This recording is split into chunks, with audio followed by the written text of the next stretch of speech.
You're listening to the Franchise Freedom Podcast with Giuseppe Grammatico.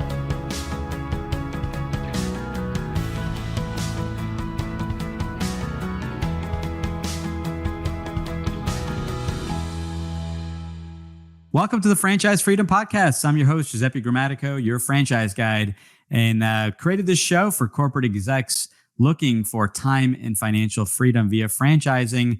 And we are continuing our series, our educational series, if you want to call it that, answering your frequently asked questions, the questions that we get on a daily and weekly basis.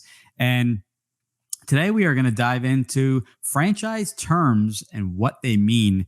And a lot of terms, a lot of acronyms, and I wanted to tackle a handful today. And I always say, you know, if you're not certain of a term, Google it, look it up, ask the franchisor. Never a silly or stupid question. I had someone say to me, well, they felt bad asking. And I told them, many of the people looking at franchises today have never owned the business. So don't be shy. You can look it up online. You can ask me. There are, hundreds and hundreds of terms. And I selected some common terms today that I think I've seen misused in the past. I did not know what they meant when I started close to almost 20 years ago, and wanted to tackle them today. So let's dive right in, and let's I'm going to tackle the most popular one that I see misused, and franchisor. So franchisor, and is the actual franchise company. It's the company that created the franchise or the brand, and then you have franchisee, who is the person that is investing in buying the franchise itself. So franchisor, the company that founded the franchise, and then franchisee is the individual, the business that's purchasing that franchise. So I see that misused, over and over again in articles and just in conversations. So just wanted to clarify if you see both terms. The next is master franchisee and master franchisor. So essentially, they are the same thing. You are a master franchisee with the brand. You are their master franchisee, and you are also a master franchisor in that you are also in the same process of selling franchises. So really, what you're doing is you're buying, just say an entire state. Just say the state of Texas. Just for simplicity, you buy the whole state of Texas, and what you do with the franchisor. With the franchisor is that you purchase the state or the territory, and you agree to develop the state of Texas. You're agreeing to find individuals looking to invest in that specific franchise. So you are taking on that role of finding qualified individuals and families to purchase that franchise, and you are supporting them. And then there's some type of royalty split. So the franchisee, who is going to be underneath you, there's going to be kind of three layers: franchisor, master franchisor, and then the franchisee. There'll be some type of royalty split. There'll be a split on the franchise fee that is paid. And essentially, you are taking over that geographic area and supporting each and every one of those franchisees. The next one, you hear this, it's an acronym, FDD. The Franchise Disclosure Document. That is a document that's going to be given to you when exploring a franchise. That's the legal document. And in that document, it's going to list everything: the investment, if there were any lawsuits, the item 19, the financial representation. They used to call it an earnings claim as to maybe what the average franchisee has grossed. Sometimes there's income. Each franchise company is going to fill it out differently. Sometimes you may not find an item 19 if it's a newer brand, or if maybe there was a change in the actual model itself. So the franchise disclosure document is the document that you're going to review in detail. And then within that FDD, that franchise disclosure document, will be the actual franchise agreement. It's a section in there, and that's the agreement. That's the part of the FDD that you're actually going to sign.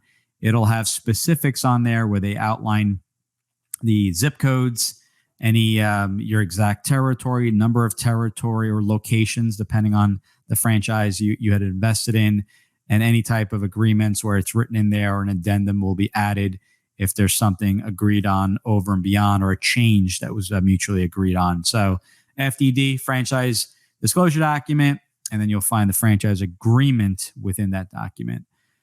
Area developer. Now, an area developer is simply a franchisee that purchases more than one location or more than one territory. So they, may purchase 3 to 5 locations or territories. And again, the criteria, as we talked about in the previous show, is going to vary from brand to brand. Maybe number of households, total population, number of households with a particular income. But an area developer, may look at multiple locations and territories to be developed over a agreed upon time period.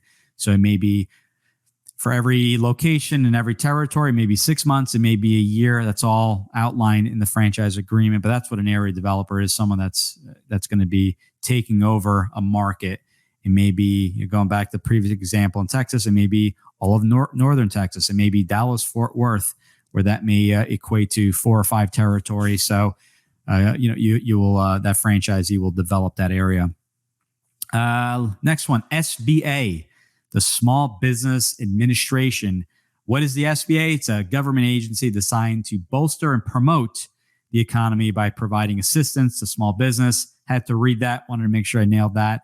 So the SBA, you'll hear quite a bit. And when looking at a franchise, a very popular funding option is an SBA loan, where it's a government-backed loan with a specific time frame, and I believe they are all variable rate. Don't hold me to it.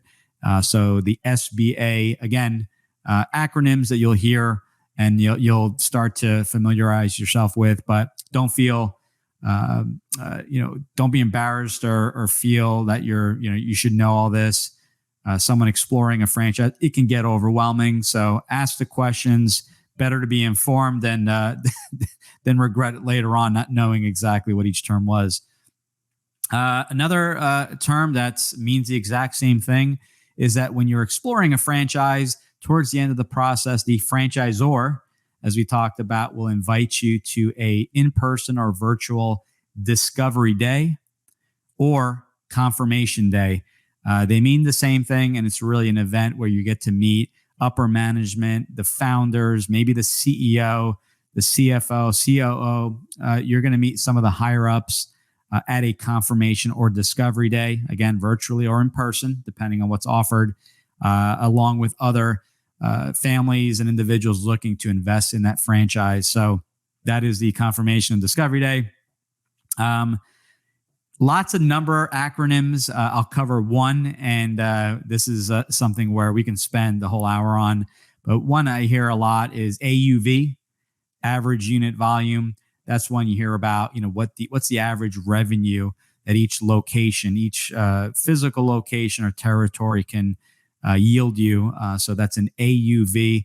That's one I just threw in there. And again, we can spend an entire show just on that, well over an hour show just on that.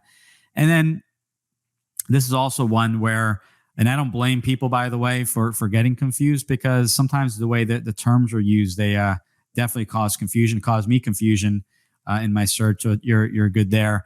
Is a franchise coach or a franchise consultant.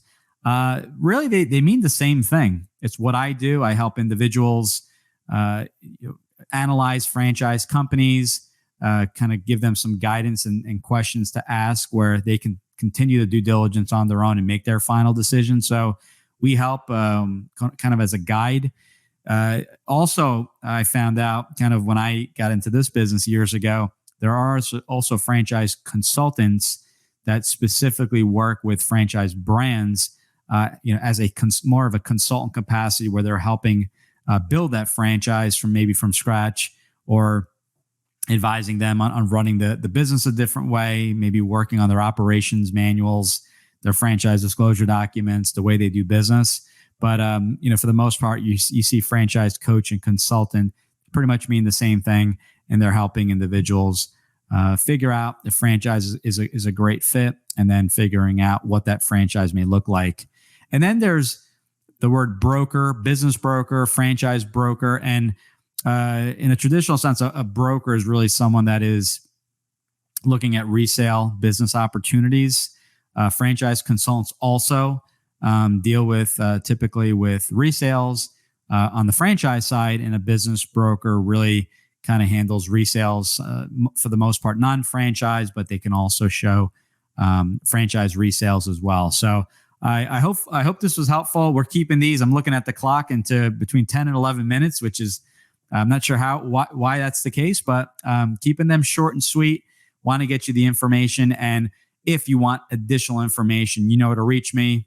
Contact me. Go right to the website, ggthefranchiseguide.com. You can book a call, ask me a question. If you've received this via email, reply to the email. I read each and every one of those messages. I hope you enjoyed this. Any questions, you know what to do. And if you have any additional questions that you'd like for a topic for a future show, let me know. I appreciate that. We've created quite a few shows based off your input, the questions that I get from our consultations and candidates, as well as the feedback I get from all our great listeners. So thanks again for your support. Looking forward to continuing the series, and talk to you guys soon. See ya. Thanks for tuning in. Whenever you're ready, here are 3 ways Giuseppe can help. 1. If you've ever considered owning a business of any kind, you owe it to yourself to get a copy of Giuseppe's book, Franchise Freedom. Download your free copy at ggthefranchiseguide.com/book. 2. Want to understand how successful executives make the transition from corporate to owning their own franchise? Join Giuseppe's next online presentation, Franchise Freedom: How to Escape the Corporate World and Have Financial and Time Freedom by Owning a Franchise, by going to ggthefranchiseguide.com/video. 3. Want to work with Giuseppe one-on-one to identify the right franchise opportunity for you, to navigate the process, and get plugged into experienced franchising advisors? Send him an email to gg@ggthefranchiseguide.com with one-on-one in the subject, and he'll send you all the details.